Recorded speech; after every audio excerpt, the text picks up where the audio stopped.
இது வரைக்கும் வேம்பயர் படங்களை நிறைய பார்த்திருக்கோம்ல. ஆனா இன்னைக்கு பார்க்க போற படம் ரொம்ப ரொம்ப வித்தியாசமானது. ப்ரோ என்ன இது 2011 இப்படி ஒரு படம் வந்துச்சான்னு நீங்களே ஷாக் ஆவீங்க.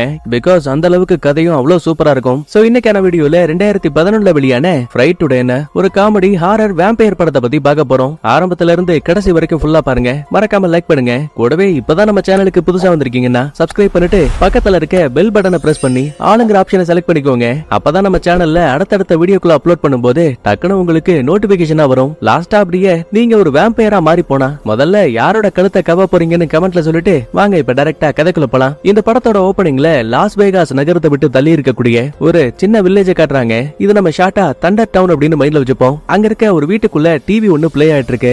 அதுல பீட்டர் வின்சென்ட்னு சொல்லப்படக்கூடிய ஆளு வேம்பயர்களை தன்னோட பவர்ஸை பயன்படுத்தி அழிக்கிற மாதிரி ஒரு பெரிய ஷோ நடத்திட்டு இருக்கான். மக்கள் முன்னிலையில இதுக்கு அதிகப்படியான வரவேற்பும் இருக்கு. இப்ப அந்த நியூஸ் முடிஞ்சதுமே ரெண்டாவது நியூஸ் பிளே ஆகுது. இந்த மாதிரி லாஸ் வேகாஸோட வடக்கு பகுதியில ஒரு சின்ன மளிகை கடைக்குள்ள வந்த அடையாளம் தெரியாத ஒரு ஆளு கடையோட ஓனர் கழுத்தையே கடிக்க பார்த்தான். அந்த நேரத்துல அவன் ஒரு வேம்பயரை போல இருந்தான். சரியான நேரத்துக்கு செக்யூரிட்டி உள்ள வந்ததால கடிக்க வந்த மர்ம மனுஷன் தப்பிச்சு போயிட்டாங்கிற மாதிரி செய்திகள் போயிட்டு இருக்கு. இதை கேட்டு முடிச்சிட்டு அப்படியே அங்க இருக்கக்கூடிய நாயை காட்டுறாங்க. அது பயத்தோடயே பக்கத்துல இருக்கக்கூடிய ஒரு அறைய பாத்துட்டு இருக்கு. அப்ப நிக்குங்கிற ஒருத்தன் பறந்து வந்து தொப்புன்னு கீழே விழுவான். லாஸ்டா அம்மா அம்மான்னு கத்துறான் கதறான். ஆனா கடைசி வரைக்கும் ரத்தம் படிஞ்ச அந்த அம்மாவோட கைகள் மட்டும் தான் தெரியுது. பையன் எதையோ ஒன்ன பார்த்து பயந்துருக்கான் மட்டும் ரொம்ப தெளிவா தெரியுது. முதல்ல ஆளவூரா சாமின்னு அங்க இருக்க கதவோட கேப் வழியா நாய் முதல்ல அங்க இருந்து எஸ்கேப் ஆயிடும். அடுத்து நிக்கும் வேகமா மாடிக்கு ஓடி வரான். ஆனா அங்க ஏற்கனவே அக்காவும் நைனாவும் இறந்து போயிருக்காங்க. நல்ல வேலையா இந்த நைனா கிட்ட துப்பாக்கி இருக்கு. ஆனா அதை ட்ரிகர் பண்ண முடியாத மாதிரி ஒரு சின்ன லாக் இருக்கும். உடனே சாவியை கண்டுபிடிச்சு அவசர அவசரமா லாக்கையும் திறந்துடுவான். அப்ப பாருங்க பக்கவாட்டுல இருக்க நைனாவோட உடம்ப ஏதோ ஒண்ணு பொறுமையா தூக்குது. அது மட்டும் கிடையாது, இவன் அந்த துப்பாக்கியில இருந்து லாக் ஒண்ணு ரிலீஸ் பண்ணிருப்பால அத ஒரு கை வந்து எடுக்குது. பேச்சு முச்சே இல்லாம பையன் அமைதியா இருக்கான். இருந்தாலும் அது எதுவுமே வேலை கேட்கல. ஒளிஞ்சிருக்கக்கூடிய அந்த பெட்டையை தூக்கி போட்டுட்டு கடைசியில நிக்கையும் ஒரு வேம்பயர் வந்து அட்டாக் பண்ற மாதிரி காட்டி அப்படியே இந்த இடத்துல மங்களகரமா டைட்டில போட்டு படத்த ஆரம்பிக்கிறாங்க. கட் பண்ண அடுத்த நாள் காலையில விடியுது. அதே தண்டர் டவுனுக்குள்ள இருக்க மக்களை காட்டுறாங்க. நல்லா பாருங்க, பாதி வீடுகள்ல மட்டும்தான் மக்கள் குடியிருக்காங்க. ஒரு சில பேரு வீட்டை வித்துட்டு பக்கத்துல இருக்க லாஸ் வேகாஸ்க்கு குடி போயிருவாங்க. இப்ப இதே ஊருக்குள்ள வாழக்கூடிய நம்ம படத்தோட ஹீரோவை காட்டுறாங்க. காலையில இருந்து மாங்குன்னு வண்டியை தள்ளி ஸ்டார்ட் பண்ண பாக்குறான். ஆனா அது எதுவுமே வேலை கேட்கல. அப்பதான் ஆப்போசிட் வீட்டுல இருக்கக்கூடிய டோரிஸ்ங்கிற பொண்ணு லைட்டா நம்ம ஹீரோ கிட்ட ஜொல்லு விட்ட மாதிரி பேசுவா. ஆனா பையன் அதுக்கு மசியல.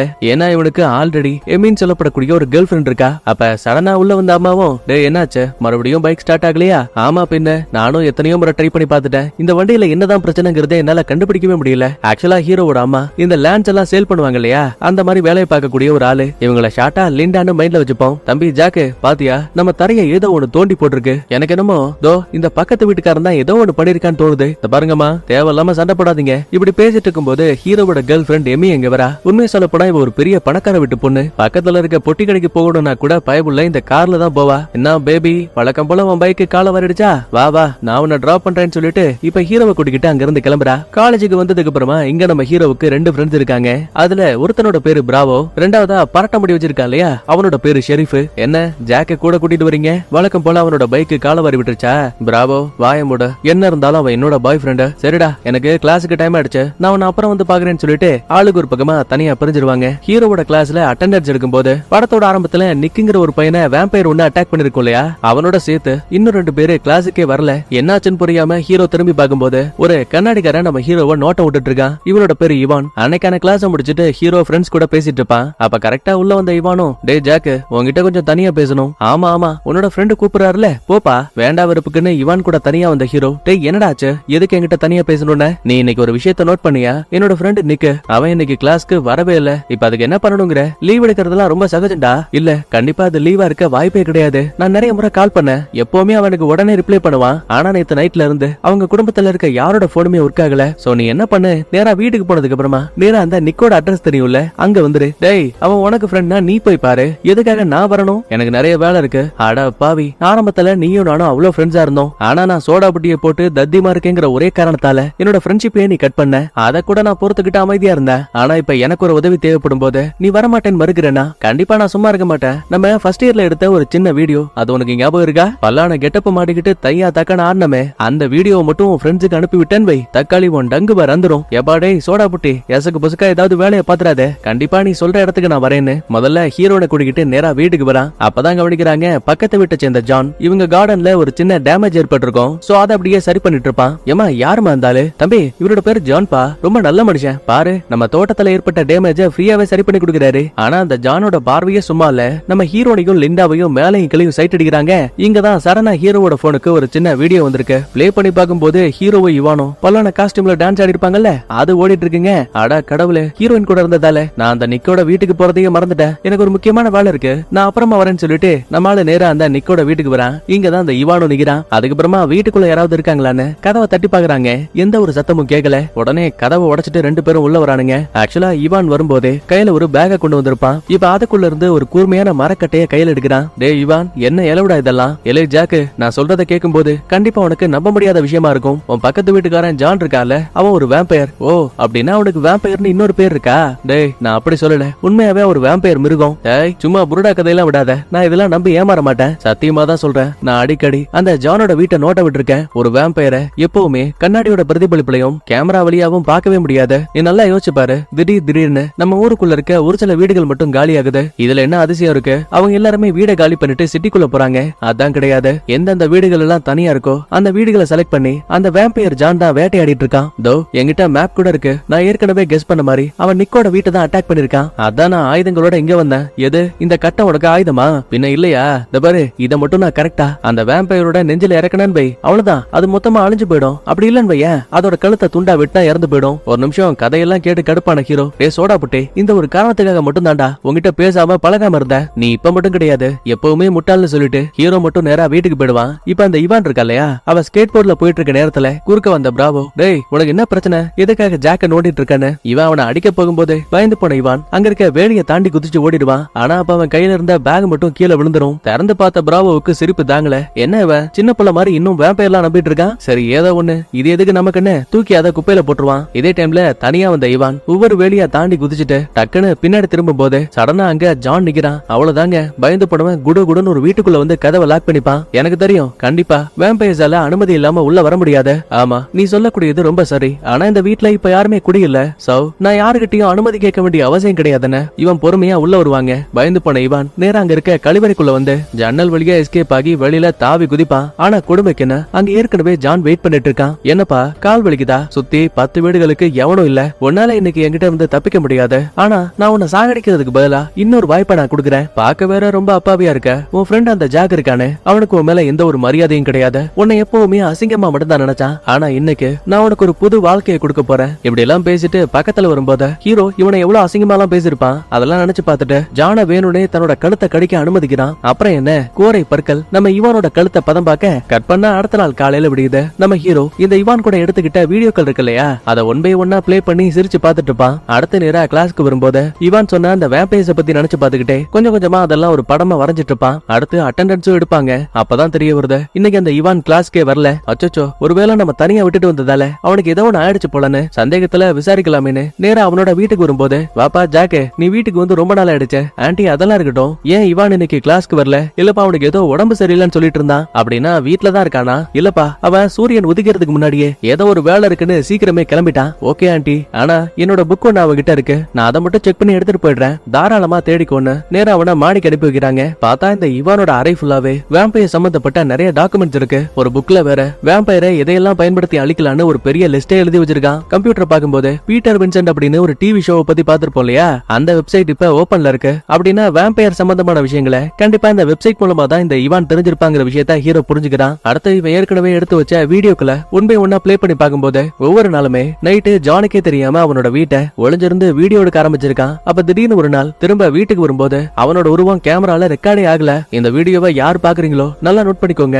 வேம்பயர்ஸால ஒருத்தர் அனுமதி இல்லாம ஒரு வீட்டுக்குள்ள வரவே முடியாது. இரண்டாவது, எப்பவுமே அவங்கள கேமராக்களால படம் பிடிக்க முடியாது. இந்த மாதிரி நிறைய வீடியோ கிளிப்லாம் இருக்கு. அதை பார்த்து முடிச்சிட்டு திரும்ப ஹீரோ வீட்டுக்கு வரும்போது கரெக்டா ஜான் உள்ள வரான். தம்பி ஜாக்கு, என் வீட்டுல இருந்த பீர் ஃபுல்லா காலி அடிச்ச, நைட்டு வேற ஒரு பொண்ணை வர சொல்லிருக்கேன். சோ இன்னைக்கு மட்டும் உங்ககிட்ட இருக்க சரக்கு குடுக்குறியா? நாளைக்கு கண்டிப்பா அதே சரக்கு நான் வாங்கிட்டு வந்து கொடுத்துறேன். சரி, இன்னும் உள்ள வந்த நம்மால பீர் பாட்டில் எடுத்துட்டு இருக்கும் போது ஒரு பாட்டில் மட்டும் தொப்புன்னு உடஞ்சு விழுந்துரும். உடனே இதான் சாக்குன்னு, தம்பி நான் உள்ள வந்து உனக்கு ஹெல்ப் பண்ணவான்னு கேட்பான். இருந்தாலும் ஹீரோவுக்கு இந்த ஜான் ஒரு வேம்பயருங்கிற விஷயம் ரொம்ப தெளிவா தெரியும். சோ அதனாலேயே உள்ள வராதீங்க, நானே பாத்துக்கிறேன்னு இவன் அழகா சரக்கு பாட்டில வீட்டுக்குள்ள இருந்து வெளியில கொடுத்துருவான். நடக்கிற விஷயங்களை பார்க்கும்போது ஜானுக்கு லைட்டா சந்தேகம் வருது. எங்க ஒருவேளை தன்னை பத்தின ரகசியங்கள் இங்க இருக்க ஹீரோவுக்கும் தெரியுமோன்னு. அதுக்கப்புறமா நேரா தான் ரூம்க்கு வரும்போது அங்க நம்ம ஹீரோயின் உட்கார்ந்திருக்கா. வாடி சொல்லும், உனக்காக தான் ரொம்ப நேரம் காத்திருந்தேன். இந்த மாதிரி பேசிக்கிட்டே கிட்ட வந்து ரொமான்ஸ் பண்ணிட்டு இருப்பா. அப்ப பக்கத்து வீட்டுல இருந்து ஒரு பொண்ணு சிரிக்கக்கூடிய சத்தம் சத்தம் கேக்குது. சந்தேகத்துல ஹீரோவை எட்டி பார்க்க அந்த ஜான் ஒரு பொண்ணை உசார் பண்ணிட்டேன்னு சொல்லிருப்பான்ல. ஆக்சுவலா அது வேற யாரும் கிடையாது, நம்ம ஹீரோவோட ஃப்ரெண்டான அந்த டோரிஸ் புள்ள தான். இப்ப இவன் வித்தியாசமா நடக்கிறதெல்லாம் பார்த்து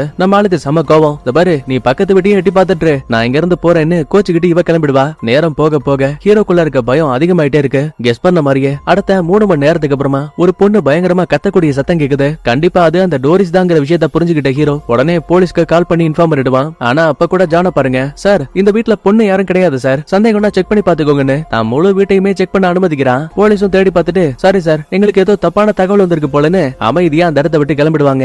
என்ன ஏதுன்னு புரியாம நம்மால குழப்பத்துல இருப்பான். சடனா அதே டைம்ல ஜான் கார் எடுத்துக்கிட்டு வெளியில போற விஷயத்த பார்த்தவன் இதுதான் சரியான நேரம்னு திருட்டு சாவியை போட்டு இப்ப அந்த ஜானோட வீட்டுக்குள்ள வந்துட்டான். ஒவ்வொரு அறையா செக் பண்ணும்போது வித்தியாசமான நிறைய படங்கள் வரையப்பட்டிருக்கு. முக்கியமா சூரிய வெளிச்சம் உள்ள வர முடியாத மாதிரி கருப்பு நிற சாயங்களையும் அங்க இருக்க கண்ணாடிகளை பூசி வச்சிருப்பான். சோ எதுக்கு இருக்கட்டுமேனு கிடைக்கிற படங்களை மட்டும் நம்மால போட்டோ எடுத்து வச்சுப்பான். சடனா அதே டைம்ல வெளியில போன ஜானும் திரும்ப வீட்டுக்கு வந்துருவான். பயந்து போன நம்மால அங்க இருக்க துணி அலமாரிக்குள்ள போய் ஒளிஞ்சுப்பான். அப்பதான் நம்மளுக்கு செம ஷாக்கு. ஏன்னா அந்த அலமாரிக்குள்ளேயே ஒரு சின்ன ரகசிய கதவு இருக்கு. அதை திறந்து பார்க்கும்போது தனித்தனியா மொத்தம் 8 அறைகள் இருக்கு. அதுல ஒரு அறைக்குள்ளதான் நம்ம டோரிஸும் மாட்டிருக்கா. என்ன காப்பாத்து காப்பாத்துன்னு கெஞ்சுரா கதறா. நீ எதுக்கும் பயப்படாத, நான் தான் ஜாக்கு, எப்படியாச்சும் உன்னை காப்பாத்தியே தருவேன்னு கள்ள சாவிய போட ட்ரை பண்ணுவான். ஆனா அது எதுவுமே வேலைக்காகல. சடனா ஜான் வரக்கூடிய சத்தம் கேக்குது. பயந்து போனவன் இன்னொரு அறைக்குள்ள போய் ஒளிஞ்சுப்பான். நேரா டோரிஸ் கிட்ட வந்தவன் யோசிக்காம அவரோட கழுத்தை கடிச்சு கொஞ்சம் கொஞ்சமா ரத்தத்தை உறிஞ்சிட்டு இருக்கான். பயங்கரமான வலி வேதனைகளை ஃபீல் பண்ணாலும் கூட சத்தம் போடாம அமைதியா இருன்னு நம்ம ஹீரோவுக்கு சிக்னல் காட்டுவா. உண்மையை சொல்ல போனா இந்த ஜானுக்கு மோப்ப சக்தி ரொம்ப அதிகம். அதனாலயும் என்னமோ மறுபடியும் டோரிஸ அங்க இருக்க அறைக்குள்ள லாக் பண்ணிட்டு ஒரு நிமிஷம் நின்னுட்டு ஏதோ ஒண்ணு நோந்து பார்த்துட்டு அமைதியா அந்த இடத்தை விட்டு கிளம்பிடுவான். ஒருவேளை ஹீரோ இங்க ஒளிஞ்சிருக்க விஷயத்த கண்டுபிடிச்சிட்டானோ என்னமோ. அதுக்கப்புறமா ஹீரோவும் பூட்டி இருக்க டோரிஸோட கதவை திறந்து ஜானோட கண்ணுல மாட்டாம பதுங்கி பதுங்கி வாசல் கதவுக்கு பக்கத்துல போறாங்க. அப்படின்னா ஜான் இந்த விஷயத்த கவனிக்கவே இல்லையான்னு கேட்டா அங்கதான் ட்விஸ்ட். ஆக்சுவலா நடக்கிற எல்லாத்தையுமே இந்த ஜான் பாத்துட்டு இருக்கான். இருந்தாலும் ஏதோ ஒரு காரணத்தாலேயே வேணும்னே நம்ம ஹீரோவை தடுக்காம இருக்கான். அதுக்கப்புறமா நம்ம ஆளுங்க 2 பேருமே பாதுகாப்பா வெளியில வந்துட்டாங்க. இருந்தாலும் ஏற்கனவே விடிஞ்சு போயிடுச்சு. எப்பா நிக்கு, எனக்கு நீ இவ்வளவு பெரிய ஹெல்ப் பண்ணிருக்க, ரொம்ப தேங்க்ஸ் சொல்லிட்டு இவ குடுகுடுன்னு வெளியில ஓடும் போது சூரியனோட வெளிச்சம் இவன் மேல பட்டதுமே அவ உடம்பு கண்ணா பின்னான்னு வெடிச்சு அதே இடத்துல அழிஞ்சு போயிடும். இதான் நடக்க போகுதுன்னு ஜானுக்கு ஏற்கனவே தெரியும் போல. அதான் வேணும்னே நம்ம ஆளுங்கள தடுக்காம விட்டுருக்கான் போல. நடந்த சம்பவத்தால நம்மால பேடிச்ச மாதிரி உட்கார்ந்துருப்பான். கரெக்டா உள்ள வந்த அம்மாவும் டேய் என்னாச்சுடா, ஏதோ வேம்பயர் மாதிரி இருட்டுக்குள்ளேயே உட்கார்ந்துருக்க, ஜன்னலை திறந்து வச்சாதான் என்ன பயலுக்கு நம்மாலு. இந்த பாருங்கம்மா, நீங்க என்ன ஆனாலும் சரி இனிமே அந்த ஜான் கிட்ட பேசவே கூடாது. எக்காரணத்தை கொண்டும் அவனை இந்த வீட்டுக்குள்ளேயும் அனுமதிக்க கூடாது. ஏன் என்னாச்சு? அந்த ஜான் ரொம்ப நல்ல மனுஷன்டா. அம்மா அப்படிலாம் எதுவும் கிடையாது, அவன் ரொம்ப கெட்டவன், தயவு செஞ்சு என் பேச்ச கேளுங்கன்னு கெஞ்சுவான். சரி சரி நீ சொல்றத கேக்குறேன்னு அப்படியே அம்மாவும் ஏத்துப்பாங்க. அதுக்கப்புறமா ஆன்லைன்ல பீட்டர் வின்சென்டோட ஃபைல்ஸ் எல்லாம் உண்மை உண்ணா பாத்துட்டு இருப்பான். அதுல வேம்பயர்ஸ் எப்படி அழிக்கணும், வேம்பயர்ஸ்க்கு இதெல்லாம் பிடிக்காது, பிடிக்குங்கிற எல்லாத்தையுமே ஒரு நோட்ல எழுதி வச்சுப்பான். அப்ப கரெக்டா ஹீரோயின் அங்க வராங்க. டேய் என்னடாச்சு, இன்னைக்கு வெளியில போலாமா, ஏதாவது பிளான் இருக்கான்னு கேட்டா மன்னிச்சிரு எனக்கு முக்கியமான வேலை இருக்குன்னு அவளை இக்னோர் பண்ணுவான். இப்ப எமியும் அந்த இடத்த விட்டு அமைதியா கிளம்பிடுவா. அடுத்து ஜாக் பண்ணேரா அந்த பீட்டர் வின்சென்டோட ஷோ நடக்க போகுது இல்லையா, அந்த பில்டிங்க்கு வந்திருப்பான். ஒரு மீடியாவை சேர்ந்த ஆளோட ஐடி கார்டு அலைக்க ஆட்டைய பொருட்டு ரிப்போர்ட்டரை போல திருட்டுத்தனமா அங்க இருக்கக்கூடிய தியேட்டருக்குள்ள வரான். பார்த்தா அந்த பீட்டர் பையன் வேம்பயர்ஸ் அழிக்கிற மாதிரி ஒரு சின்ன ஒத்திகை நிகழ்ச்சி போயிட்டு இருக்கு. யோ டைரக்டர், என்னைய வேலை பாக்குற, நான் கரெக்டா கையை நீட்டும் போது நெருப்பு வெளியில வரணும், முக்கியமா அந்த புள்ள ஒழுங்கா நடிக்க மாட்டேங்கிறா, நீ என்ன பண்ணு வேற ஒரு நல்ல ஆர்டிஸ்ட கூட்டிட்டு வா. இந்த மாதிரி பேசிட்டு பீட்டர் அந்த இடத்த விட்டு கிளம்பும் போது கரெக்டா உள்ள வந்த ஹீரோவும், சார் நான் ஒரு ரிப்போர்ட்டர், உங்ககிட்ட ஒரு சில கேள்விகளை கேட்கலாமா? தாராளமா கேளுங்க, எனக்கு இன்னும் 10 நிமிஷம் டைம் இருக்கு. நான் முதல்ல என்னோட அறைக்கு போறேன், அதுக்கப்புறமா என்னோட அசிஸ்டன்ட் ரோசி உங்களை பாதுகாப்பா மேல கூட்டிட்டு வருவா. கொஞ்ச நேரத்துக்கு அப்புறமா அந்த ரோசி நம்ம ஹீரோவை கூட்டிட்டு போகும்போது நிறைய கண்ணாடி பெட்டிகள்ல பழங்காலத்துல வேம்பயர்ஸையும் டிராகுலாஸையும் அழிக்கிறதுக்காக பயன்படுத்தின ஆயுதங்கள் இருக்கும் இல்லையா, அதையெல்லாம் பாதுகாப்பா வச்சிருக்காங்க. ஏமா இதெல்லாம் உண்மையான ஆயுதங்களா? எனக்கு இதை பத்தி எதுவும் தெரியாது, என்னோட பாஸ் ஆன பீட்டர் தான் இந்த கட்டடம் ஃபுல்லாவே இதே மாதிரி நிறைய கலெக்ஷன் வச்சிருக்காரு. அப்புறம் சார் கேள்வியை கேளுங்க, டக்கு டக்குன்னு பதில சொல்லிட்டு நான் வேலைக்கு போயாகணும். சார் இந்த வேம்பயர்ஸ் மேல உங்களுக்கு எப்படி நம்பிக்கை வந்தது? எனக்கு எங்கேயா வந்துச்சு, மக்கள் இதை உண்மை நம்புறாங்க, அது மூலமா எனக்கு நிறைய பணம் கிடைக்குது. இந்த மாதிரி பேசிக்கிட்டே தலையில இருக்க விக்கு தாடின்னு ஒன்பை ஒன்னா பிரிக்கிறாங்க அப்படின்னா இது கூட ஆக்டிங் தான் போல. யோ அதெல்லாம் இருக்கட்டும், நீ ரிப்போர்ட்டர் தானே, என்ன வந்ததுல இருந்து வேம்பயர்ஸ பத்தி மட்டுமே கேட்டுட்டு இருக்க? அது ஒண்ணும் இல்ல, என் ஃப்ரெண்டோட பக்கத்து வீட்டுல உண்மையாவே ஒரு வேம்பயர் வாழ்ந்துகிட்டு இருக்கான், தயவு செஞ்சு நீங்க வந்து அதை அழிச்சு கொடுக்க முடியுமா? இந்த பாரு, இந்த உலகத்துல வேம்பயர்னு ஒண்ணு கிடையாது. ரைட்ரா, இதுதான் சரியான நேரம்னு ஏற்கனவே அந்த ஜானோட வீட்டுல நம்மால நிறைய போட்டோஸ் எடுத்திருப்பால. சோ இப்ப அதையெல்லாம் டக்குன்னு பீட்டர் கிட்ட காட்டி, சார் நான் ஒரு ரிப்போர்ட்டர் கிடையாது, உண்மையாவே என் வீட்டுக்கு பக்கத்துல ஒரு வேம்பயர் குடி இருக்கு, கொஞ்சம் கொஞ்சமா தண்டர் டவுன்ல இருக்க மக்களை வேட்டையாடிட்டு இருக்கு. ஓ சூப்பர்ப்பா, அப்படின்னா உடனே இத பத்தி போலீஸ் கிட்ட இன்ஃபார்ம் பண்ணு. ஏங்க இந்த காலத்துல போய் வேம்பயர் இருக்குன்னு சொன்னா எவன் நம்புவான்? தம்பி அது ஏன் பிரச்சனை கிடையாது, முதல்ல இந்த இடத்த விட்டு கிளம்புன. ஹீரோவை திட்டி அந்த இடத்த விட்டு அனுப்பிடுவானுங்க. சோகத்துல வாடி போட நம்மாளு தன்னோட உயிரை தான் காப்பாத்திக்கணும்னு வீட்டுக்கு வந்ததுமே கதவு ஜன்னல்னு எல்லாத்தையுமே பூண்டு மாலையில தொங்க விடுறான். இத வெளியில காருக்குள்ள இருந்த நம்ம பிராவோவும் ஷெரீஃபும் பாத்துட்டு இருக்காங்க. பங்கு நம்ம ஹீரோவுக்கு பைத்தியம் பிடிச்சு ஆரம்பிச்சு போச்சுன்னு நினைக்கிறேன். பாரு பூண்டு மாலையை தொங்க விட்டுட்டு இருக்காண்டா. இன்னும் கொஞ்ச நாள் போச்சுன்னா பூசாரி ஆயிருவான்னு நினைக்கிறேன். அப்படின்னா மணி அடிக்கிற வேலைக்கு நீ போறியா? இந்த மாதிரி இவங்களுக்குள்ளே ஃபன்னா பேசிட்டு இருக்கும்போது எவனோ ஒருத்தன் டக்குன்னு கார் கண்ணாடியை தட்டுவான். ஏலே யாரா அது கண்ணாமூச்சி விளையாடுதுன்னு பிராவோ லைட்டா விண்டோ கண்ணாடி இறக்கும் போது கரெக்டா அங்க ஜான் வரான். யோ உனக்கு என்ன பிரச்சனை? என் கூட வந்து கண்ணாமூச்சி விளையாடிட்டு இருக்க? ஐயோ தம்பி இது கண்ணாமூச்சி கிடையாது, வேம்பயர் விளையாட்டுன்னு சொல்லிட்டு தான் உருவத்தை மாத்தி காருக்குள்ள இருந்த 2 பேரையுமே தாக்குற மாதிரி தெரியுது. ஆனா இது எதுவுமே தெரியாத நம்மால இவன் இப்படி வேம்பயர்ஸ் அழிக்கிறதுக்காக நிறைய ஆயுதங்களை உருவாக்கி இருப்பானோ அதே ஆயுதங்களை இப்ப இவனும் உருவாக்கிட்டு இருக்கான். அப்ப கரெக்டா உள்ள வந்த அம்மாவும், டே மகனே என்னடா ஆச்சு, உன் மூளை எதுவும் மலங்கி போயிடுச்சா? அம்மா அதெல்லாம் ஒண்ணும் இல்லம்மா, இது சும்மா காலேஜ்ல பிராக்டிகலுக்காக பண்ணது. சடனா யாரோ கதவை திறக்கக்கூடிய சத்தம் கேக்குது. உடனே உள்ள வாங்கன்னு அம்மா சொல்ல போற நேரத்துல, அம்மா வாயை மூடுங்க, நீங்க தயவு செஞ்சு எதுவும் சொல்லாதீங்க, நான் போய் வெளியில பாக்குறேன்னு குடுகுடுன்னு பையன் கீழே வரான். ஆனா இவன் நினைச்ச மாதிரி உள்ள வர பார்த்தது ஜான் கிடையாது, நம்ம ஹீரோயின் தான். அம்மா உங்ககிட்ட எத்தனை முறை சொல்லிருக்கேன் கதவை பூட்டி வைங்க பூட்டி வைங்கன்னு. ஏன் இப்ப நான் உள்ள வந்ததால எதுவும் பிரச்சனையா? ஐயோ எம்மி நான் உன்ன பத்தி பேசல, பக்கத்து வீட்டுக்காரனை பத்தி பேசிட்டு இருக்கேன். நானும் பாத்துட்டு தான் இருக்கேன். நீ அந்த கண்ணாடிக்காரன் இவான் கூட எப்ப வெளியே போனியோ அந்த நாள்ல இருந்து என்ன ஃபுல் அண்ட் ஃபுல்லா அவாய்ட் பண்ணிட்டு இருக்க. மறைக்காம உண்மையை சொல்ல, நீயும் அவனும் வெறும் ஃப்ரெண்ட்ஸா இல்ல கத்தி சண்டை போடுவீங்களா? அடச்சி கருமோ, ஏய் நான் ஆம்பளைங்களை லவ் பண்ணக்கூடிய ஆள் கிடையாதுரி, நான் உன்ன மட்டும் தான் காதலிக்கிறேன். எப்பாடு பட்டாச்சோ உங்க 2 பேரையும் சேஃபா வச்சுக்க வேண்டியது என்னோட கடமை. இந்த மாதிரி பேசும்போதே மறுபடியும் கதவு தட்டக்கூடிய சத்தம் கேக்குது. மறுபடியும் அம்மா கதவை திறக்க போவாங்க, ஆனா வேணான்னு தடுக்கிறான். அப்ப உடனே வெளியில இருக்க ஜானோ, ஏமா நான் உன் பக்கத்து வீட்டுக்காரமா உங்ககிட்ட ஒரு முக்கியமான விஷயத்தை பத்தி பேசணும். பாரா எவ்வளவு தங்கமான மனுஷன், எவ்வளவு பொலைட்டா அமைதியா நம்ம கிட்ட அனுமதி கேக்குறாரு, கதவை திறக்கலாம்டா. ஏமா நீ அதெல்லாம் ஒண்ணும் கிளிக்க வேணாம். இவங்க பேசுற விஷயங்களை கேட்கக்கூடிய ஜானோ, நான் இங்க வந்தது உங்க பையனை பத்தி ஒரு சின்ன கம்ப்ளைண்ட் வைக்கிறதுக்காக. திருட்டுத்தனமா என் வீட்டுக்குள்ள வந்திருக்கான், என் அனுமதி இல்லாம நிறைய போட்டோக்களை வேற திருடிட்டு போயிருக்கான். இல்ல ஜாக்கு அந்த ஜான் சொல்லக்கூடியது எல்லாமே உண்மையா? பதிலே பேசாம பையன் அமைதியா இருக்கான். இப்ப என்ன கதவை திறப்பீங்களா மாட்டீங்களா? யோ ஜான் முடியாது, உன்னால ஆனதை பாத்துக்கோ. இப்படி சொன்னதும் போதும் அடுத்த நிமிஷமே கையில ஒரு மண்வெட்டியை தூக்கிட்டு நேரா ஹீரோவோட கார்டன் கிட்ட வரான். சம்பந்தமே இல்லாம ஒரு இடத்த நோப்பம் முடிச்சிட்டு வேக வேகமா குளிய தோண்ட ஆரம்பிக்கிறான். டேய் அவன் என்னடா பண்ணிட்டு இருக்கான்? எனக்கு புரியலமா, கொஞ்சம் வெயிட் பண்ணுங்க. அப்ப சடனா இந்த ஜான பாருங்களேன், இவங்க வீட்டுக்கு கேஸ் கனெக்ஷனுக்காக ஒரு பைப் போயிட்டு இருக்கும் இல்லையா, அந்த இடத்த தாங்க இந்த பைப்புல இவ்வளவு நேரமா தோண்டி இருக்கான். உடனே ஹோஸ புடிச்சு டக்குன்னு இழுக்கும் போது வீட்டுக்குள்ள அடுப்போட கனெக்ட் ஆயிருந்த அந்த ஹோஸ் மட்டும் டக்குன்னு புடிங்கிரும். இது மூலமா அந்த வீடு ஃபுல்லாவே இப்ப கேஸ் ஃபார்ம் ஆயிட்டு இருக்கு. சிரிச்சுக்கிட்டே வெளியில இருக்க ஜானோ ஹோஸ்ல ஒரு ஓட்டையை போட்டு நெருப்ப கொளுத்து விட்டுருவான். அவ்வளவுதாங்க ஹீரோவோட வீடே கண்ணா பின்னாடி வெடிக்குது. நல்ல வேலையா 3 பேருக்கும் எதுவும் ஆகல. அம்மா நீங்க எதுக்கும் பயப்படாதீங்க, கண்டிப்பா அவனால அனுமதி இல்லாம நம்ம வீட்டுக்குள்ள வர முடியாது. சிரிச்சுக்கிட்டே கிட்ட வந்த ஜானோ, தம்பி அது ஒரு வீடா இருக்க வரைக்கும் மட்டும் தான் எனக்கு அனுமதி, ஆனா இப்பதான் உன்னோட வீடு சேதம் அடைஞ்சிருச்சே, இனி நான் உள்ள வரதுக்கு எந்த ஒரு அனுமதியும் கிடையாது. ஐயோ ஓடுங்க ஓடுங்கன்னு மொத்த பேரும் நேரா கார்ல வந்து ஏறிப்பாங்க. வெளியில ஹீரோவோட பைக் இருக்கும், அதை கூட பெருசா கட்டுக்காம அடிச்சு தூக்கிட்டு போயிட்டே இருப்பாங்க. பின்னாடியே துரத்தி வந்த ஜான் பைக்கை ஸ்டார்ட் பண்ணிட்டு கிளம்பலான்னு பார்த்தா முன்பக்க வீல் ஃபுல்லாவே பெண்டா இருக்கு. வண்டியை ஓட்ட தானே முடியாது, தூக்கி போடலான்னு சொல்லிட்டு ஒரு சொல்லிட்டு வீசுவான் பாருங்க. பேக் சீட்ல வந்து வண்டி மாட்டிக்கும். அதோட விட்டா பரவாயில்ல, விடாம கார்ல துரத்தி வந்து டம்முன்னு இடிப்பான். ஆமா என்ன வேணா நடக்கட்டுமா, நீங்க தயவு செஞ்சு வண்டியை மட்டும் ஸ்டாப் பண்ணாதீங்க. ஜானோ இவங்கள விடுற மாதிரியே இல்ல, வேகமா வண்டியை ஓடிக்கு போய் குறுக்க வண்டியை ஸ்டாப் பண்ணிட்டு இவன் இறங்கிட்டான். ஐயோ இப்ப அடுத்து என்ன பண்ண போறோம்னு தெரியாம அம்மா பயத்தோட இருப்பாங்க. நீங்க யோசிக்காதீங்கம்மா, அவனை அடிச்சு தூக்குங்கன்னு வலுக்கட்டாயமா ஸ்டேரிங்க பிடிச்ச அந்த ஜான் மளிகை அடிச்சிருவாங்க. அப்பாடா ஒரு வழியா நம்ம அவனை அங்கேயே அடிச்சு போட்டாச்சு, இதுக்கப்புறம் எந்த பிரச்சனையும் கிடையாதுமா, நீங்க முதல்ல சிட்டிக்குள்ள வண்டியை விடுங்கன்னு இவங்க ஒன் பை ஒன்னா பேசிட்டு இருக்கும் போதே சடனா காரு கடையில இருந்து டப்பு டப்புன்னு ஏதோ ஒரு வித்தியாசமான சத்தம் கேக்குது. இங்கதான் மொத்த பேருக்கும் செம ஷாக்கு. ஆக்சுவலா இவங்க கார்ல இடிச்சிருப்பாங்கல்ல, அந்த நிமிஷமே இந்த ஜான் பைபுள்ள காரோட அடிப்பக்கத்துல லாக் ஆயிட்டான் போல. இவ்வளவு நேரமா அமைதியா இருந்துட்டு காரை உடைச்சு அடிப்பக்கத்துல இருந்து கைய விட்டுட்டு இருக்காங்க. பயந்து போனவங்க டப்புன்னு வண்டியை ஸ்டாப் பண்ணுவாங்க. அப்ப பின்னாடி வந்த இன்னொருத்தன் டக்குன்னு இவங்க கார்லயும் இடிச்சிருவான். பயங்கர கோவத்தோட கோட்டு போட்ட ஒரு ஆள் வெளியில வரான். ஏமா என்ன வண்டி ஓட்டுறீங்க, உங்களுக்கு எல்லாம் அறிவு இல்ல, இப்படி வந்து முட்டாள்தனமா பிரேக் போடுறீங்க. ஐயா பெரியவரே முதல்ல வண்டிக்குள்ள போங்க, உங்களுக்கு பெரிய ஆபத்து இருக்கு. தோடா பண்ற எல்லாத்தையும் நீங்க பண்ணிட்டு உங்களுக்கு ஆபத்து இருக்குன்னு என்னைய மிரட்டுறீங்களா? அப்ப திடீர்னு நம்ம ஆளுங்க உட்கார்ந்து இருக்கக்கூடிய காரையே அலேக்கா தூக்கிட்டு உள்ள இருந்த ஜான் அப்படியே வெளியில வருவான். கொஞ்சம் கொஞ்சமா தன்னோட உருவத்தை ஒரு வேம்பயரா உருமாத்துவான். பயந்து போன கோட்டு போட்ட ஆளு காருக்குள்ள போய் ஒளிஞ்சுப்பான். இருந்தாலும் அது எதுவுமே வேலைக்காகல. கழுத்தோட கடிச்சு அந்த கோட்டு போட்ட ஆளோட கதையை முடிச்சாச்சு. இவ்வளவு நேரமா நம்பாம இருந்த லிண்டா இப்பதான் இவன் ஒரு முழுமையான வேம்பயருங்கிற விஷயத்தையே புரிஞ்சுக்கிறாங்க. உடனே ஹீரோவும் காருக்குள்ள இருந்த ஒரு சிலுவையை கையில எடுத்து வச்சுக்கிட்டு, அம்மா நீங்க 2 பேரும் ஒளிஞ்சுக்கோங்க, நான் இவனை பாத்துக்கிறேன்னு இயேசுவோட பேரை சொல்லி பையன் மந்திரங்களை உச்சரிக்கிறான். ஐயோ எனக்கு பயமா இருக்கு, அந்த சிலுவையை என்கிட்ட கொண்டு வராத அப்படி இப்படின்னு கத்திக்கிட்டே டப்புன இவன் அந்த சிலுவையை பிடிக்கிறான். திபு திபுன்னு பத்திக்கிட்டு எரிய ஆரம்பிக்குது. என்னப்பா தம்பி, நான் உருவாக்கக்கூடிய சின்ன சின்ன வேம்பயர்களை இது காயப்படுத்தலாம், ஆனா எனக்கு இதெல்லாம் வெறும் சர்வ சாதாரணம். நான் பார்த்த ஆளுங்கள்லயே நீ தான் அதிக நேரம் எனக்கு தண்ணி காட்டியிருக்க, முதல்ல உன் கதையை முடிக்கிறேன்னு கடிக்கலாமேன்னு வாயை பழக்கும் போது அப்பதான் லிண்டா கவனிக்கிறாங்க. இவங்க கார்ல வீடு விற்பனைக்குன்னு நிறைய போர்ட்லாம் வச்சிருப்பாங்க.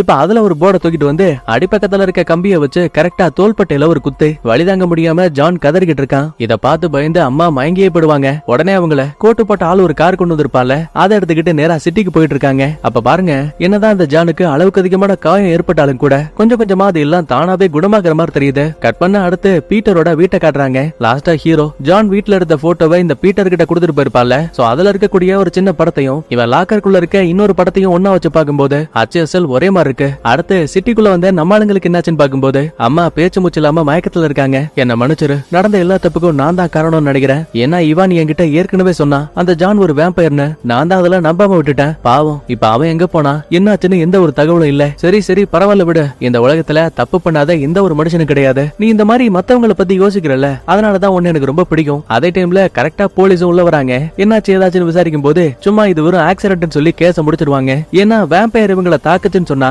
கண்டிப்பா எவனும் நம்ப மாட்டான். கரெக்டா அப்போன்னு பார்த்த பீட்டர் கிட்ட இருந்து நம்ம ஹீரோவுக்கு ஒரு கால் வருது. நீங்க உடனே என்ன வந்து பாத்தாகணும், என்னால உங்களுக்கு உதவி பண்ண முடியும்னு நினைக்கிறேன். உடனே என் வீட்டுக்கு வந்து பாருங்கன்னு காலை கட் பண்ணிடுவாரு. அதுக்கப்புறமா ரெண்டு பேரும் நேரா பீட்டர் கிட்ட வராங்க. இந்த பாரு, நீ என்கிட்ட கொடுத்த அந்த போட்டோ இருக்குல்ல, HSL அதே மாதிரி ஒரு படம் என்கிட்டயும் இருக்கு. அப்படியா, அது எப்படி உங்க கையில மாட்டுச்சு? ஏன்னா குழந்தையா இருக்கும் போது நானும் அந்த வேம்பயர்ஸ கண்ணுக்கு நேரா பாத்திருக்கேன். இன்னும் சொல்ல போனா என் அம்மா அப்பாவை கொன்னதே அவங்கதான். எங்க ஒரு வேலை இத பத்தி நான் வெளியில சொன்னா என்னோட உயிருக்கு ஆபத்து வந்துருமோன்னு பயந்த இந்த வேம்பயர்ஸ பயன்படுத்தியே நான் ஒரு நாடகத்தை உருவாக்குனேன். இப்ப அது மூலமா தான் ஒரு பெரிய கோடீஸ்வரனாவும் உருமாறி இருக்கேன். ஆமா, உண்மையாவே இந்த வேம்பயர்ஸ் எல்லாம் யாரு? தம்பி, நீ நம்பினாலும் நம்பலனாலும் அவங்கதான் மனிதர்களுக்கு முன்னாடி பிறந்த உயிரினம். என்னோட கணிப்பு சரியா இருந்தா பல ஆண்டுகளா மறைஞ்சிருந்த அந்த உயிரினம் இப்ப திரும்ப வெளியில வந்த மனித இனத்தை அழிச்சு மறுபடியும் தன்னோட உலகமா இதை மாத்த நினைக்குது. அப்படின்னா நீங்களும் என் கூட ஒன்னா சேர்ந்து அந்த வேம்பயர் அழிக்க போறீங்களா? தோடா, நான் இந்த சண்டைக்கு வரவே மாட்டேன். இந்த பாரு, கண்டிப்பா உங்க ரெண்டு பேரால அந்த வேம்பயரை எதுவும் பண்ண முடியாது. வேணும்னா ஒரு ஆர்மியை கூட்டிட்டு போங்க, அப்பவும் நீங்க உயிர் பிழைக்கிறது டவுட் தான். இப்படி பேசிட்டு இருக்கும் போதே சடனா சார் உங்களுக்கு ஒரு ஆர்டர் வந்திருக்குன்னு கால் வருது. சரி சரி உள்ளவான்னு பர்மிஷன் கொடுத்துருவான். யோ,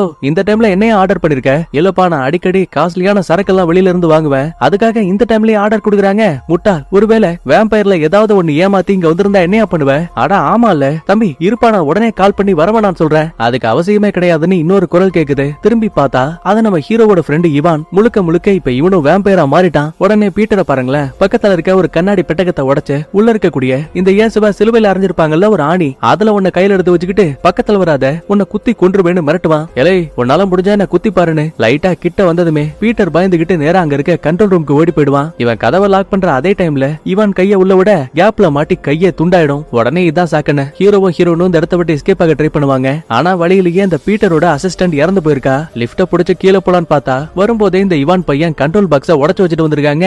எமி பயத்துல அழ ஆரம்பிக்கிறா. இந்த பாரு, நீ எதுக்கும் பயப்படாத, இங்க இருக்க எல்லாமே பழங்கால பொருட்கள், கண்டிப்பா இதை பயன்படுத்தி நம்ம தப்பிக்கிறதுக்கான ஏதாவது ஒரு வழியை கண்டுபிடிக்க முடியும். நான் உன் கூட இருக்கேன்னு ஆறுதலா பேசுவான். அடுத்த கொஞ்ச நேரத்துக்கு அப்புறமா இவான் நோப்பம் பிடிச்சுக்கிட்டு நம்ம ஆளுங்க இருக்கக்கூடிய கபோர்டுக்கு பக்கத்துல வந்துருவான். ஆனா அப்ப தெரியாது இது நம்ம ஆளுங்க செட் பண்ணி வச்ச ஒரு பொறின்னு. இவன் கிட்ட வந்ததுமே டக்குன்னு அங்க இருக்க கபோர்ட தள்ளி விட தோப்புன்னு மேல விழுந்துரும். ஆனா பாருங்க, ஒரே நொடியில அதெல்லாம் அடிச்சு பறக்க விட்டான். கஜேந்திரா படத்துல வர கோடாரி மாதிரி உன்னை தூக்கிட்டு அந்த இவான வெட்டலான்னு பார்த்தா கங்காரு மாதிரி அங்க எங்கன்னு தாவிட்டு இருக்கான். இருந்தாலும் கடைசி நிமிஷத்துல கழுத்தாம்பட்டுல ஒரு போடு பொல பொலன்னு ரத்தம் ஊத்திட்டு இருக்கு. ஆனா அப்பவுமே இவான் சாகல. இதுக்கடையில தனியா ஓடி வந்த ஹீரோயின் அங்க இருக்க பழங்கால பொருட்கள்ல சில்வர் துப்பாக்கியும் தோட்டாக்கள் இருக்கும். சோ இப்ப அதை ஒன் பை ஒன்னா எடுத்து லோட் பண்ணிட்டு இருப்பா. இந்த பஞ்சாயத்துக்கு நடுவுல மறுபடியும் அந்த ஜான் இங்க வந்துட்டு இருக்கான். வெளியில இருக்க செக்யூரிட்டியும் தம்பி நீ யாரு, உள்ள போக கூடாது, சைன போட்டு உள்ள போங்கன்னு சொல்லுவாரு. ஜான் கேப்பானா, கழுத்தாம்பாட்லயே ஒரு கவு. இவரோட கதை கோவிந்தா. இதுக்கடையில ஹீரோயினும் ஒரு வழியா துப்பாக்கியை ரெடி பண்ணிடுவா. ஆனா கொடுமைக்குன்னு கரெக்டா பின்னாடி அந்த ஜான் வந்துட்டான். இன்னைக்கு என் கையில தான் உனக்கு சாவுன்னு இவளும் சரமரியா சுடுவா. ஆனா பாருங்க, அவனுக்கு எதுவுமே ஆகல. ஐயோ செல்லம், இந்த சில்வர் தோட்டாக்கள் எல்லாம் டிராகுலாவுக்கு பயன்படுத்த வேண்டியது, நான் வேம்பயர், என்ன இது எதுவும் பண்ணாது. ஓ அப்படிங்களா, தேங்க்ஸ் ஃபார் த இன்ஃபர்மேஷன். தோ இங்க இருக்க புனித நீர் வேம்பயரை காயப்படுத்தும்னு கப்பு ஃபுல்லா தண்ணி எடுத்து மூஞ்சில ஊத்தி விட்டா. வழியில அங்கிட்டு இங்கிட்டு உருண்டு புரண்டுகிட்டு இருக்கான். இதுக்கடையில இவான் நம்ம ஹீரோவை தள்ளி விட்டு கழுத்தை கடிக்க போற நேரத்துல கரெக்டா உள்ள வந்தவ ஒரு இரும்பு கம்பிய வச்சு மண்டையில ஒரு அட்டி. டே ஹீரோ, ரொம்ப யோசிக்காத, இவன் இனிமே உன்னோட ஃப்ரெண்டு கிடையாது. இந்தா முதல்ல அவன் கதையை முடிச்சிருன்னு கையில ஒரு ஆயுதத்தை கொடுத்த. கரெக்டா அத இவானோட இதயத்துல குத்தும் போது அதே இடத்துல எரிஞ்சு அப்படியே காத்தோட காத்தா கரைஞ்சு போயிடுவான். என் கூட வா, நான் படிக்கிட்ட கண்டுபிடிச்சிட்டேன்னு ஹீரோயின் இப்ப ஹீரோவை கூட்டிக்கிட்டு நேரா கீழே வரா. கொடுமைக்குன்னு அந்த பாதை ஒரு பப்போட ஜாயிண்ட் ஆகுது. எக்கச்சக்கமான கூட்டத்தால தெரியாதனமா ஹீரோ ஹீரோயின் தனியா பிரிஞ்சிருவாங்க. உடனே இத தனக்கு சாதகமாக்கின ஜான் ஹீரோயினை கடிச்சு தான் இனத்துல ஒருத்தியா மாத்திட்டு இருக்கான். தடுக்கலாமேன்னு கிட்ட போக ட்ரை பண்ணாலும் கூட அங்க இருக்கக்கூடிய பவுன்சர்ஸ் எல்லாம் தம்பி யாரு பண்ணி உங்ககிட்ட பாஸ் இருக்கா, எப்படி நீ உள்ள வந்தானே வலுக்கட்டாயமா அவனை அடிச்சு வெளியில தூக்கி போட்டுருவாங்க. உள்ளுக்குள்ள வேதனையோட நம்மால் இப்ப மறுபடியும் பீட்டரை பார்க்க வந்திருக்கான். ஆனா அவன் ஏற்கனவே பெட்டி படுக்கை எல்லாம் பேக் பண்ணி வச்சிருக்கான். யோ எங்கயா போற? இதுக்கு மேல அந்த வேம்பயர் கிட்ட என்னால கடி வாங்க முடியாது. ஏண்டா உன் அப்பா அம்மாவை அந்த வேம்பயர் தான் கொண்டிருக்கு, ஆனா அதுக்கு நீ பழி வாங்காம இதையே உன்னோட வியாபாரமா மாத்திக்கிட்டல. நீ எல்லாம் என்ன மாதிரி இனம்? ஆனா ஒண்ணு, எப்பவுமே நான் ஒன்ன மாதிரி கீழ்த்தனமா மட்டும் நடந்துக்க மாட்டேன். வாழ்வோ சாவோ என்ன இருந்தாலும் பரவாயில்ல, அந்த வேம்பயர் கூட நான் சண்டை போட்டே தருவேன். அது உன்னோட இஷ்டம். என்னால முடிஞ்ச கடைசி உதவி இந்த இந்த மந்திர ஈட்டியை அவன் கையோட கொண்டு போ. இது புனித மைக்கேலால ஆசீர்வதிக்கப்பட்டது. எனக்கு என்னமோ அந்த ஜான் தான் வேம்பயர்ஸ்க்கெல்லாம் தலைவன் நினைக்கிறேன். அவனை அவ்வளவு சாதாரணமா தோக்கடிக்க முடியாது. முதல்ல அவனை திசை திருப்பணும். நெருப்பு தான் அவங்களுக்கு இருக்க முதல் பலவீனம். ஏன்னா நெருப்பால தாக்கப்படும் போது கண்டிப்பா அவங்களால தெளிவா சிந்திக்க முடியாது. இந்த சின்ன கேப்ல அவனோட இதயத்தை குறி வச்சு தாக்கினா போதும், மொத்தமா அவனும் அழிஞ்சு போயிருவான். இவன் கட்டுப்பாட்டுக்குள்ள இருக்க எல்லாரையுமே திரும்ப உன்னால பழைய நிலைமைக்கு கொண்டு வர முடியும். உடனே தேங்க்ஸ் சொல்லிட்டு பக்கத்துல இருக்க சூப்பர் மார்க்கெட்டுக்கு வந்தவன் வில், அம்பு, ஃபயர் ப்ரூஃபோட ஒரு ட்ரெஸ், அப்புறம் ஒரு ரோப்பையும் வாங்கிட்டு இப்ப நேரா ஜானோட வீட்டுக்கு வரான். ஒரு இடம் விடாம ஃபுல் அண்ட் ஃபுல் தேடி பாக்குறான். ஆனா எங்கேயுமே அந்த ஜானை காணோம். அப்ப சடனா ஏதோ ஒண்ணு மேல டப்புன்னு இடிக்கிறான். பார்த்தா அது நம்ம பீட்டர். யோ, நீ இங்க என்ன பண்ணிட்டு இருக்க? தம்பி, நீ லாஸ்டா பேசிட்டு போனியே பேச்சு, அதெல்லாம் என்ன செருப்பால் அடிச்ச மாதிரி இருந்துச்சுப்பா. அதான் உனக்கு உதவி பண்ணிட்டு சாகலாமேன்னு நானும் இங்க வந்துட்டேன். வா, இன்னைக்கு நீயா நானான்னு பாக்கலான்னு மறுபடியும் தேடும் போது சீக்ரெட் ரூம்குள்ள நம்ம ஹீரோயின் கத்தக்கூடிய சத்தம் கேக்குது. கதவை திறக்கிறான். ஆனா உள்ள யாரையுமே காணோம். என்னடா இது மேஜிக்கா இருக்குன்னு அப்பதான் பீட்டரும் சந்தேகத்துல தரையை செக் பண்ணும்போது, தம்பி இது ஒரு சீக்ரெட் டோர்பா, என் கூட வான்னு சொல்லிட்டு கைத்த போட்டு ரெண்டு பேருமே கீழே வரானுங்க. அந்த இடம் ஃபுல்லாவே அவ்வளவு இருட்டா இருக்கு. காப்பாத்து காப்பாத்துன்னு ஹீரோயின் கத்தக்கூடிய சத்தம் மட்டும் தான் கேட்டுக்கிட்டே இருக்கு. முதல்ல ஹீரோ ஒரு அறைக்குள்ள வந்துடுவான். அப்ப கரெக்டா பின்னாடி வந்த ஜானோ, தம்பி உங்க கேர்ள் ஃபிரெண்ட் இங்க தான் இருக்கா, என்ஜாய் பண்ணுன்னு டக்குன்னு கதவை லாக் பண்ணிடுவான். கொடுமைக்குன்னு வெளியில இப்ப நம்ம பீட்டர் மட்டும் தனியா மாட்டிப்பான். நல்ல வேலை பையன் வரும்போதே துப்பாக்கி எல்லாம் கொண்டு வந்திருப்பான். சோ சர்ற மாதிரியா வில்லனை பார்த்து சுட்டு தள்ளுறாங்க. இதே டைம்ல அறைக்குள்ள இருக்க ஹீரோ அங்க நம்ம ஹீரோனை கவனிக்கிறான். என்ன மன்னிச்சிரு, நான் உன்னை மிஸ் பண்ணேன்னு கட்டி பிடிச்சு பாச மலைய பொழிவான். வெளியில இருக்க ஜானை பாருங்க, ஒரு தமத்தோண்டு கல் எடுத்த கரெக்டா பீட்டர் மண்டைய பார்த்து அடிப்பாங்க. ஒரு துளி ரத்தம் தொப்புன்னு கீழே விழும். ஏண்டா தோட்டாவால எவ்வளவு காயப்படுத்தன, ஒரே ஒரு கல்ல வச்சு அடிக்கிற, என்ன பார்த்த உனக்கு என்ன அவ்வளவு பயமா? வில்லத்தனமா சிரிச்சிட்டு பக்கத்துல இருக்க சுவர்களை பார்க்கும்போது இவன் மூலமா உருவாக்கப்பட்ட நிறைய வேம்பயர் மனிதர்கள் கொஞ்சம் கொஞ்சமா சுவர்களை பொளந்துகிட்டு வெளியில வரானுங்க. தலைமை வரும்போதே மரக்கட்டைகளை தோட்டாவா பயன்படுத்தக்கூடிய ஒரு துப்பாக்கியை கொண்டு வந்திருப்பான். கரெக்டா குறி வச்சு 2-3 வேம்பயர்ஸை இதயத்திலேயே சுடுவாங்க. ஆனா கொடுமைக்குன்னு பாதியிலேயே அந்த துப்பாக்கி வேலை செய்யல. சரி, இங்கதான் இந்த பஞ்சாயத்துன்னு பார்த்தா இன்னொரு பக்கத்துல நல்லா இருந்த ஹீரோயினுக்கு இந்த ஜான் கிடைச்சதால வேம்பயருக்கான பவர் வந்து போச்சு. அவ தன்னோட சுய கட்டுப்பாட்டுல இல்ல. எங்க இனத்துல நீயும் ஒரு ஆளா ஜாயின் பண்ணிக்கோன்னு டக்குன்னு ஹீரோவை கடிக்கலாமேன்னு கிட்ட வருவா. இவன் கையில இருந்த கூர்மையான கம்பியை வச்சு டப்புன்னு வயித்துல ஒரு ஏத்து குடு குடுன்னு ஆளு எஸ்கேப் ஆகி வெளியில ஓடி வந்துருவான். கண்ணுக்கு முன்னாடியே வேம்பயர்ஸ் எல்லாம் பீட்டரை கடிச்சு குதறிக்கிட்டு இருக்கு. அப்ப கீழே கிடக்கிற ஷாட் கண்ணை பார்த்த ஹீரோ வேணும்னே மேற்கூரைய பார்த்து சரமரியா சுடுவான். இது மூலமா வெளியில இருக்க சூரிய வெளிச்சம் உள்ள வந்துட்டு இருக்கு. அவ்வளவுதாங்க, பீட்டரை சுத்தி இருந்த மத்த வேம்பயர்ஸ் எல்லாம் ஒதுங்கி போயிடும். தற்போதைக்கு தங்களோட உயிரை காப்பாத்திக்க ரெண்டு பேருமே அந்த வெளிச்சத்துல போய் உட்காந்துப்பாங்க. சிரிச்சுக்கிட்டே கிட்ட வந்த வில்லனும், தம்பி உன்னால எவ்வளவு நேரத்துக்கு இதே இடத்துல பாதுகாப்பா இருக்க முடியும்? கண்டிப்பா இரவு வரும், அந்த நேரத்துல நாங்க உங்களை வேட்டையாடுவோம். அப்புறம் உன்னோட காதலி இவளை கொடுத்ததுக்கு நான் உனக்கு தான் நன்றி சொல்லணும். இவ கிடைச்சதுக்கு அப்புறம் தான் என்னோட இளமையை என்னால திரும்ப ஃபீல் பண்ண முடியுது. இப்படி பேசிட்டு ஹீரோவுக்கு முன்னாடியே வேணும்னே அந்த புள்ளைய கிஸ் பண்ணிட்டு இருக்காங்க. இப்ப வில்ல இவங்களை பார்க்காத இந்த சின்ன கேப்ல தலையில ஒரு மாஸ்கையும் கண்ணுக்கு பாதிப்பு ஏற்படாத மாதிரி ஒரு கண்ணாடியும் மாட்டிப்பான். யோ பீட்ரு, லைட்டரை வச்சு என் உடம்ப பத்தவை. அட பாவி, அப்படின்னா உன் உடம்பு ஃபுல்லா எண்ணெயை தேய்ச்சிட்டு வந்திருக்கியா? ஆமா, நீ சொன்ன ஐடியாவை நான் அப்படியே செயல்படுத்த போறேன்னு உடம்பு ஃபுல்லா பத்த வச்சுக்கிட்டு நேரா ஓடி வந்து வில்ல பணியை கட்டி பிடிச்சிருவாங்க. தப்பிச்சு ஓடலான்னு பார்த்தா கூட முடியாது. ஏன்னா நம்மளால ஒரு சின்ன ரோப்ப வாங்கிருப்பான்ல, அதோட ஒரு பக்கத்தை இவன் இடுப்புல லாக் பண்ணிட்டு மறுபக்கத்தை அந்த வில்ல இடுப்புல லாக் பண்ணிருவான். கண்ணாபின்னான்னு உடம்பு தீப்பிடிச்சு எரிய ஆரம்பிக்குது. வில்ல எவ்வளவு ட்ரை பண்ணாலுமே நம்ம ஆள் கிட்ட இருந்து எஸ்கேப் ஆகவே முடியல. ஒரு கட்டத்துல பயங்கரமா கத்தும் போது அவன் உடம்புக்குள்ள இருக்க இதயம் அப்படியே வெளியில தெரியும். இதான் சாக்கன நம்ம பீட்டர் கொடுத்த அந்த மந்திர ஆயுதம் இருக்குல்ல, அதை வச்சு கரெக்டா ஓங்கி ஒரு குத்து. கொஞ்சம் கொஞ்சமா வில்ல பையன் ஜானும் அதே இடத்துல அழிஞ்சு போகிறான். இவன் கட்டுப்பாட்டுக்குள்ள இருந்த மனிதர்களும் மறுபடியும் பழைய நிலைமைக்கு திரும்பிடுவாங்க. அப்புறம் என்ன, ஒரு வழியா ஊரையும் உலகத்தையும் காப்பாத்திட்ட மாதிரி காட்டி அப்படியே அந்த இடத்துல சூப்பரா படத்தையும் முடிக்கிறாங்க. சரி, ஓகே, அடுத்த வீடியோல பார்க்கலாமா? Bye, thank you.